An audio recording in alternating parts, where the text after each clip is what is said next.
Le CAC 40 est toujours dans le vert avant l'ouverture de Wall Street. Wall Street attendu dans le vert également, à en croire les contrats futurs sur les indices. Pour rappel, hier à la clôture, le Dow Jones se gagnait 1,34% à 27 847 points. Le S&P 500 gagnait lui 2,2% à 3 443 points, tandis que le Nasdaq Composite gagnait lui près de 4%, 3,85 très exactement, à 11 590 points. Les investisseurs à Wall Street qui devraient continuer à suivre aujourd'hui l'évolution de l'élection présidentielle durant la séance avant le compte-rendu de la politique monétaire de la Fed ce soir à 20h.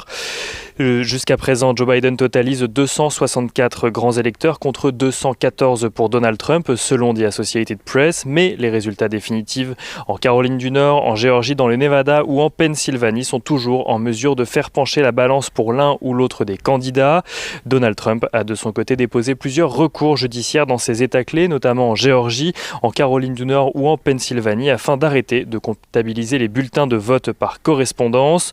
Son directeur de campagne, Bill Stepien, a également annoncé vouloir un recomptage des voix dans le Wisconsin, mais aussi dans le Michigan.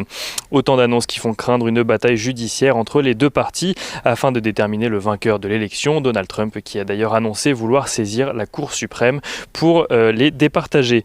L'équilibre entre les républicains et démocrates au Congrès rassure cependant les investisseurs qui voient ainsi s'éloigner les mesures du programme de Joe Biden sur le plan politique ou sur le plan fiscal, même si Joe Biden venait à être élu. Leur attention est à présent focalisée donc sur la réunion de politique monétaire de la Fed, dont le compte-rendu sera connu ce soir à 20h.